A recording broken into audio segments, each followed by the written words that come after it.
It's important to examine the question as an American society whether or not America has an appreciation and recognition problem when it comes to recognizing the contributions of its workforce by its organizational leaders.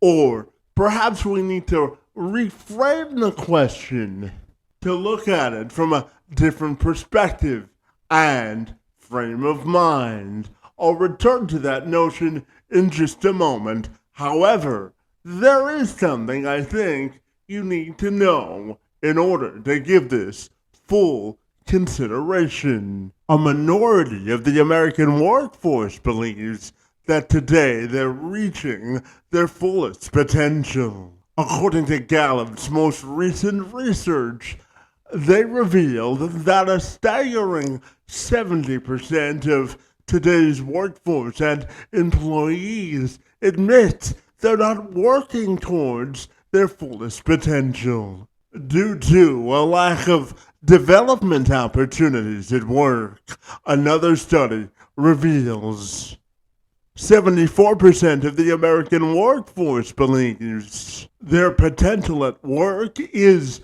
a fleeting proposition, according to Lorman Educational Services. This suggests that a large portion of today's workforce believes that their skills are being undervalued and underdeveloped. Now back to my original question of rethinking the narrative around this very question and how we turn adversity into strength, both in our personal and professional life. For that, I turn to my old friend, Jordan Mendoza, a renowned business coach and serial entrepreneur who has helped thousands of entrepreneurs and executives along the way blaze their own trail of success. And Mendoza is now out with a new book entitled The Life-Changing Power of Adversity: How to Overcome Struggles,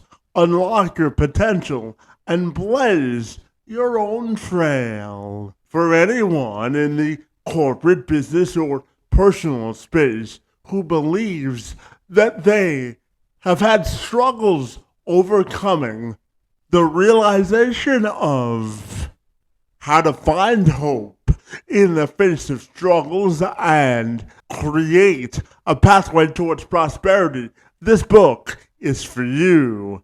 Mendoza offers a roadmap for anyone who knows they're meant for more, but feel stuck, uncertain, and undervalued. And he joined me this week to tell me all about the book and how we can blaze our own trail of transformational value. I'm Kevin McShane. Let's have this conversation.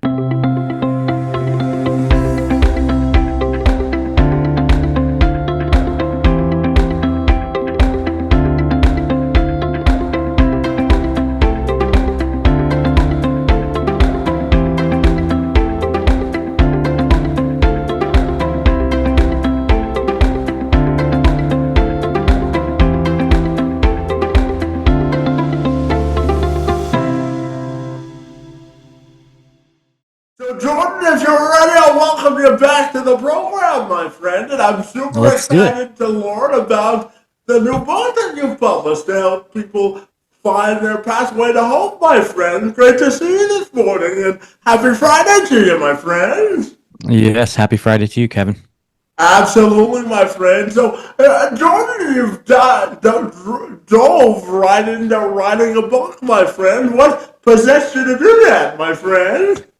Yeah, so, I actually wrote a co-collaboration back in 2022 with 9 other authors called brand sharks. And so I dabbled in the book writing process. That book I only had one chapter in, but seeing the impact that it had by sharing a little bit of my story in that one chapter, that really kind of lit a fire in me and encouraged me to say, you know what, why can't you write a book on your own, a solo book that now you can market globally and you can create more impact and more ripple effect for people that might be struggling with adversity. And so that was really the initial spark, was seeing that I could contribute to a book. That was important, and it was perceived well. So I said, you know what? There's so many more stories to share. There's so many failures, so many lessons, so many things that I think will show people that, hey, if I can do it, you can do it too. And so that's really what inspired me to write it. Absolutely. Jordan, I know there's one fundamental question you ask readers consider when reading this book, my friend. And the question is, have you ever felt that you could just not find hope within your struggle, my friend? So tell me why that particular question is so central to this book, my friend. Yeah, because there are a lot of people that I meet that they don't feel like things are possible for them. So they've lost their sense of hope. They've lost their sense of self worth. And so yeah, just letting them know that, hey, there is hope. You can experience better things in your world. It's about your mindset and how you shift your perspective, and ultimately the lens that you look through. Yeah, absolutely. And my friend, I'm also curious to get your own definition of how people can turn their adversity into their competitive superpower, my friend, and use it as motivation to achieve their goals, both at work and in life. What are your thoughts there, my friend?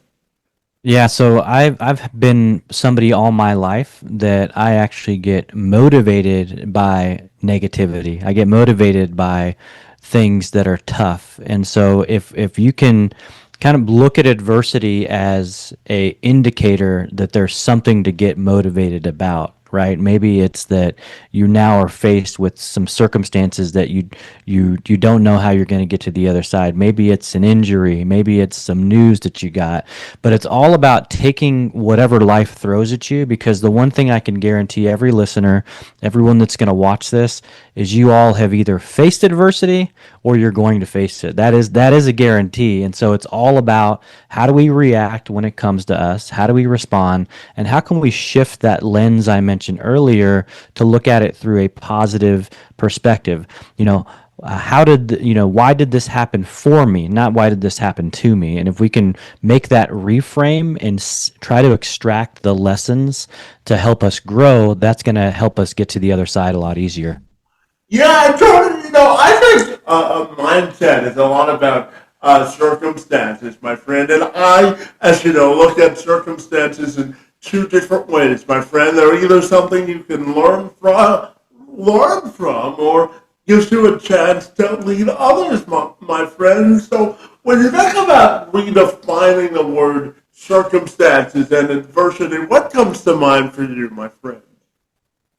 Yeah, it's don't let it be the end all be all. Don't those are things you don't want to dwell on, but you want to extract from.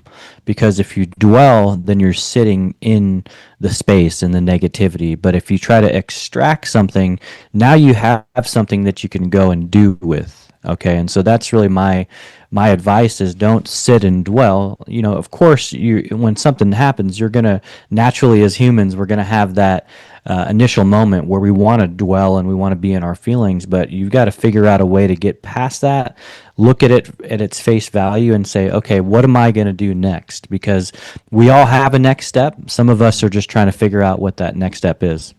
Yeah, absolutely. And in this book, my friend, I know that you guide people through a roadmap that may feel stuck, uncertain, or undervalued at work and at home, my friend. So tell me about the roadmap and why it's so central to the book, my friend. Oh yeah, it's central because we all need to know what to do. I mentioned next steps a minute ago, and so in the book, I give people action steps. Like, hey, here's what happened to me. here's what you can do, and if you're in a similar situation, go try this. And so I want to give people examples of things that they can go do to help them get over the tough times. I also give resources. I give some assessments in there where people can identify their strengths, where people can see what their emotional intelligence score is, just different things that will help them understand and take that introspective look at themselves, because once we understand more about us, it actually helps us understand more about others, and it also helps us to be able to take these hard things that happen and take a better look at it of where we actually stand and take inventory. Yeah, absolutely. And Jordan, I'm just personally curious to ask you: do you think America's organizational leaders are undervaluing their workforce in today's work environment, my friend? What are your thoughts there? Yeah, I think there's a lot of good talent that does get overlooked. I happened to be in that party, was with the same company 15 years, and I did start to feel undervalued when I saw people that had worse attitudes, were not as great leaders, getting the promotions, and then good people that maybe weren't jerks, were getting overlooked. And so, yeah, I definitely think that's something that happens more often than not, but I don't feel like there's enough people that actually talk about it. I think there's just a lot of people that deal with it, and unfortunately, that's not a good place to be, because if you're dealing with something, then you're not going to be as productive. If you're not as productive, you're not going to be have as much joy. If you don't have as much joy, then you're not going to have fulfillment. And if you don't have fulfillment, you might as not well be there in the first place. Yeah, absolutely. And Jordan, I'm curious, as you went through the process of writing this book, I'm wondering if there was something that you discovered about yourself that allowed you to go deeper and really inspired you to have this book as a passion project, my friend. So tell me about the process of writing this book and discovering something new about yourself, if anything at all, my friend. Yes, yeah, great question, Kevin. And so in the process, so I actually ended up going with a hybrid publisher. And so there's a lot of different ways that you can write books. For those of you that may be listening to the sound of my voice and you say, you know what, maybe I want to write my own book. And so you can take a self-publishing route. You can do a hybrid where you work with a publisher, but that route's typically chosen if you want to keep more royalties, pay more fees up front, but to keep more royalties. And then, of course, there's the traditional publishing where you can work with a publisher. They're going to take a significant portion of your royalties to market and to help get your book out there. So I went kind of the middle ground. And what I learned about myself is that dictation, because I've been doing podcasting for the last 5.5 years, that process was easy, telling stories, doing things like that. But when it came to me looking at the full manuscript and having to run through it and do the editing process, I did not enjoy that process really at all. So that's definitely one thing I learned about myself. The other thing I learned is that I could actually recall and account for very, very specific details that I didn't realize I had in me. And so you really get that content out of you when you start to put pen to paper and fingers to the keyboard and words out of your mouth. It's really when you start to realize, wow, there's so much more that I have not shared with the world. Yeah, absolutely. You know, Jordan, we've known each other now for a couple of years, my friend, and I want to give you a chance to authentically connect to the audience in terms of your intent in writing this book. As you mentioned earlier, you've been through adversity in your own life, and I'm curious if people want to get an inside look at your life personally so they can connect when reading this book, what would be the one message about yourself that you would want to connect with others as they go through reading this book, my friend? Yeah, it's that adversity truly gives us strength. That's one thing that you'll read through the story is, I may get knocked down a bunch, but as long as I've got breath in my lungs, I'm going to get back up. And so, adversity causes you to become resilient. And resilience is what helps us make it through and creates things like determination and things like curiosity. And so that's the one thing I think that the through line is that, hard things are going to happen to all of us. It's just about how we react and respond. And B, if I can do it, so can you. If a guy with 6 kids that grew up super poor was beaten by police, had a disabled mom, almost died in a car accident, heard a couple 100,000 no's in his sales career, and had a 15-year career in management before starting a business in his 40s, then you can do it too. And so I really want the book to model that there's nothing special about me. The only thing I think the main difference between me and some other people is I'm not going to give up. Okay, so no matter what gets thrown at me, I'm going to figure out and be scrappy enough to get to the other side of that. Yeah, and Jordan, just as a personal curiosity, I know, my friend, as you mentioned, you've got a whole gaggle of children, and I applaud you for that, my friend, because it takes a special person to raise kids today. But I'm curious to ask you about cultural diversity and raising kids in today's society, and what you would tell people about the importance of letting your kids explore their cultural diversity. I'm curious to get your answer, my friend. Yeah, no, great question. So my father, his background's from the Philippines, and one of the coolest things that my oldest, who he's going to be 21 at the end of December, but for high school graduation, he got an opportunity to go to the Philippines and spend a month and a half there and learn about, meet a lot of his family, spend time with his grandpa, eat the foods, get immersed in the culture.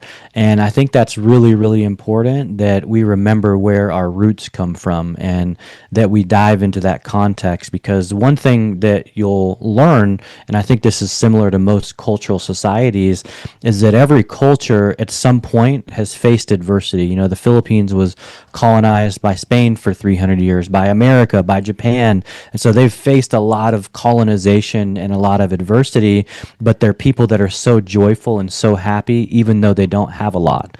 And there's something that you can learn when you dive into cultures and you can see kind of how their mindset was developed, why they do the certain things that they do. And it's really, really empowering to know that. And it gives you more depth as a person as well. Yeah, absolutely.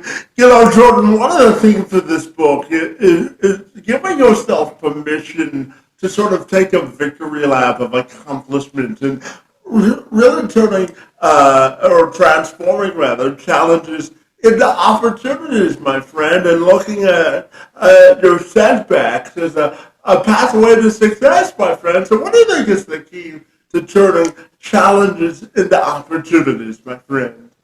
Yeah, so the first thing is to understand that when something happens, it's not the end of the world. That's the first thing that we have to understand is don't get so stuck on the outcome. You have to try to decipher, okay, where do I go from here? Because there's always somewhere to go. And in fact, I've heard it say that rock bottom is the purest foundation. So when you fall down on your back, there's only one way to go, and that's up. And so I think for me, it's about making sure my mindset is clear enough to know that there is something good that can come from it. And so having some optimism, having some blind faith, and just knowing that if something occurred, that there's always something positive that we can extract. We just have to be willing and open to figuring out what that is. Yeah, and Jordan, one of the themes of this book is about resilience and overcoming obstacles. And, I have really sort of redefined sort of resilience and setbacks into this, my friend. I believe that challenges and setbacks are not sort of determines the progress. They're an opportunity to sort of rewrite the narrative of impact that we all have a chance to sort of impart on the world, my friend. And I'm wondering your thoughts on the notion of redefining setbacks and challenges as an opportunity to rewrite the narrative of impact, my friend. What are your thoughts there? Yeah, I mean, if you look at it on paper, I should probably be dead, broke, or in jail. And so there's a lot of statistics out there that say that someone that was born, in a broken home, somebody that was born in poverty, somebody that was born, with these circumstances, I check a lot of those boxes, and so the world can say one thing, but the outcome can look completely different. And to the world's standards and to people that I went to high school with, there's no reason I should be a two-time published author. There's no reason I should have a successful podcast or a business. So, whatever is projected out on you, it doesn't mean that that is what the outcomes are going to be. And so when you have a setback, it really truly is, Kevin, a setup for the next thing. I've been rejected for job opportunities, been rejected for leadership programs, but I went and applied again, and I went and applied the third time, and on the fourth time I got it. And so it's not looking at what happens as the end all be all, but really just the start. Okay, and it's your opportunity to say, okay, am I going to stay here or am I going to move forward? Yeah, and Jordan, I'm wondering your message to organizational leaders about changing their perspective on prosperity. And what I mean by that is so many times, so often that organizational leaders, they get comfortable in their own sort of territory of what their perceived workforce is supposed to look like. So, how do you think we can get organizational leaders to better reflect the modern American workforce in today's sort of modern world, my friend? What are your thoughts there? Yeah, I think continuing to invest in education for them, having them go and shadow a manager. Like if they haven't been in a manager, let's say they're a regional manager and they've done that role for 10 years, have them go and shadow a manager a day in the life of that so they can A, remember what it's like, and B, see the nuances and changes. Sometimes we got to go backwards in order to move forward. Yeah, absolutely. And my friend, as you know, July, we just wrapped up, and that was National Disability Pride Month, my friend. And I know that we've shared conversations about the importance of promoting disability inclusion in the workforce. And I also know that blaze your own trail is sort of your tagline of your business, my friend. So when you think about disability pride and sort of diversifying the word inclusion at work, I'm wondering what comes to mind for you, my friend. Well, I grew up in Portland, Oregon, and one of our neighbors that I grew up with, he had cerebral palsy, and I can remember when we first started, playing with him in the neighborhood, hanging out with him. He made it very clear that he didn't want to be treated differently. And I think that that's something, that's a lesson I learned back in the 80s that I think still translates well to today's world. We should not look at people differently, period.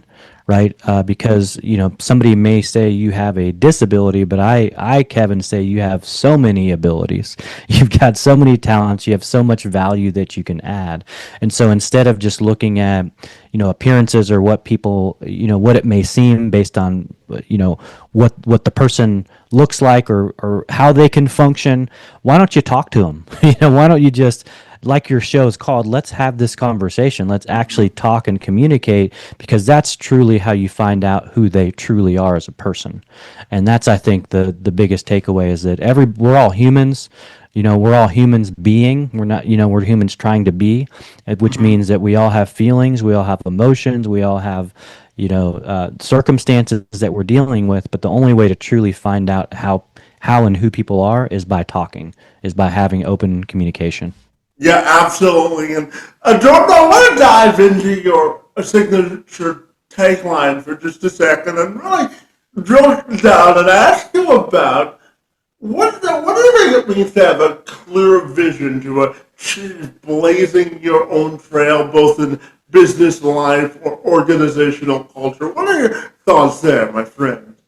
Yeah, so being a trailblazer is doing things on your terms. It's not wondering what other people are doing. It is my video. Does my video look like it doesn't matter because you're blazing a trail, and when you're blazing a trail, sometimes the trail's on fire. Sometimes you go off the trail. Sometimes you come back on. But trailblazers, they think different, they do different, they act different, because truthfully, we're all different.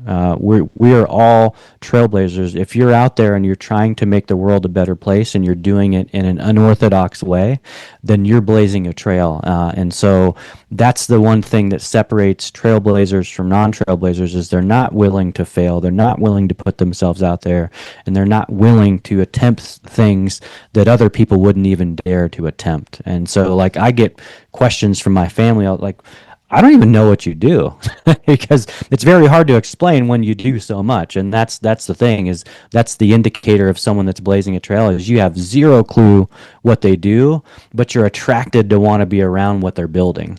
That's really for me what a trailblazer is. Yeah, so since you brought it up, I'll follow up with this question. What do you think it means to successfully sort of diversifying in business without feeling burned out, my friend?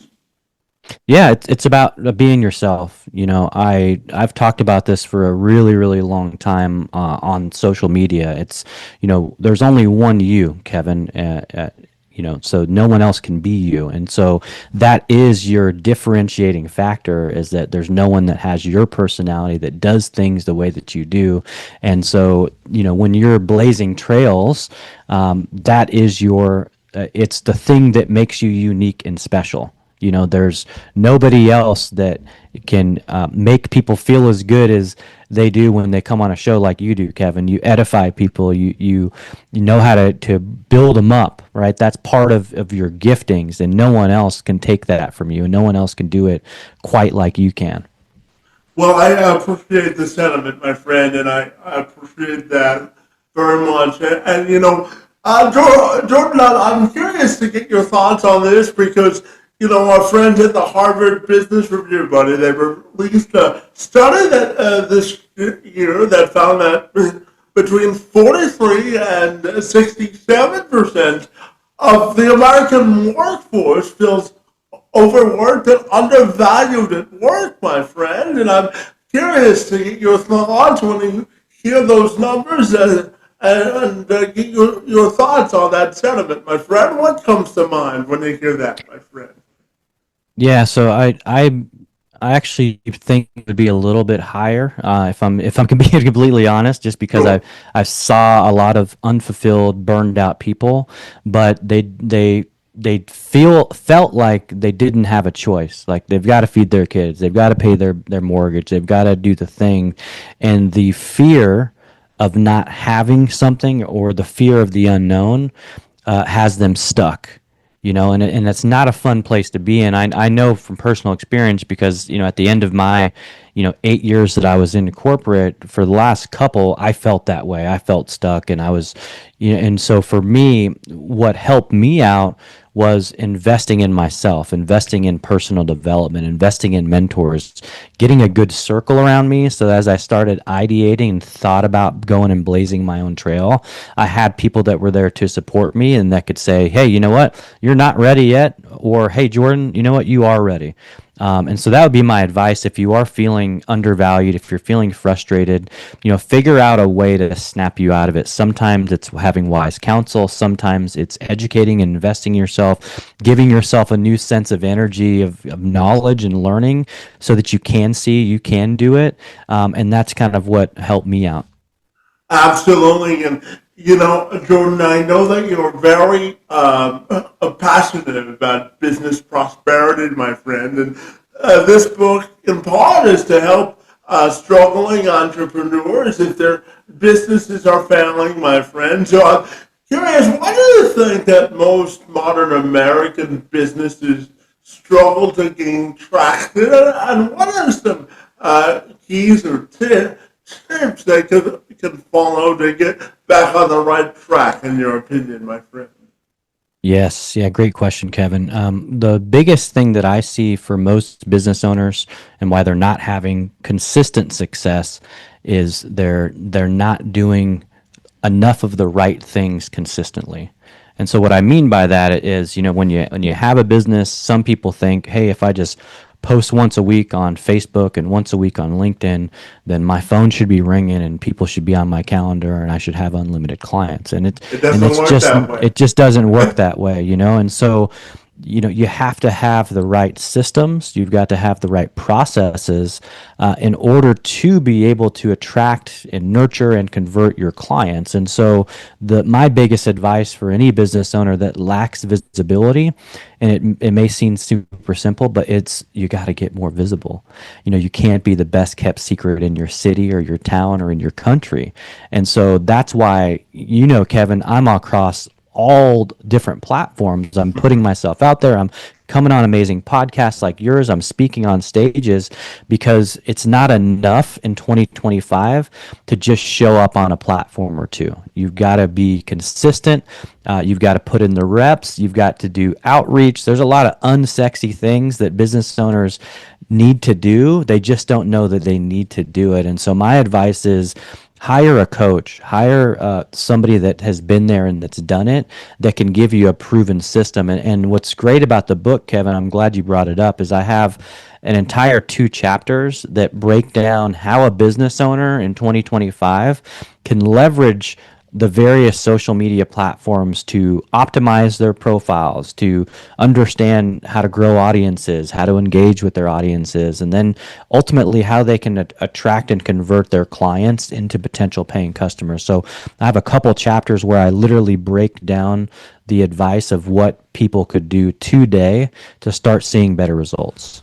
Yeah, absolutely. And, Jordan, based on your varied experiences within your career, mentoring and advising thought leaders and entrepreneurs and coaches of all stripes, to even to of course stab at mentoring me for half a year. So, congratulations to you on that. But I'm curious to ask you about how you, how your definition of effective leadership has changed throughout the course of your career and running your own business. What are your thoughts there, my friend? Yeah, so it's in leadership for me, one of the biggest things is you have to lead by example. And in business, that means you have to be a practitioner of what you teach.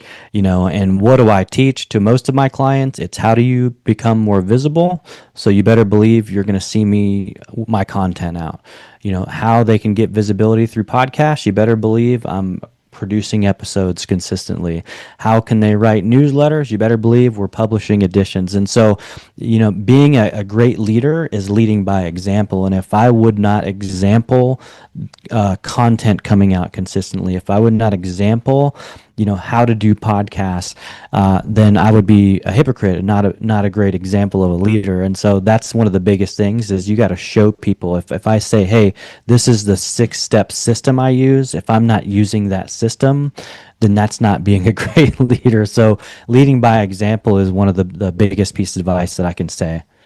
Yeah, absolutely. And Jordan, just because I'm curious to get your answer and sort of your feedback, diversity, equity, and inclusion is a bit of a buzzword in the States, my friend, but I still strongly believe that it's a competitive advantage for those organizations that embrace it, my friend. So I'm curious about your thoughts on the viability of the diversity, equity, and inclusion discussion in business in the States and how it can still be a competitive winner for organizations. What are your thoughts there, my friend?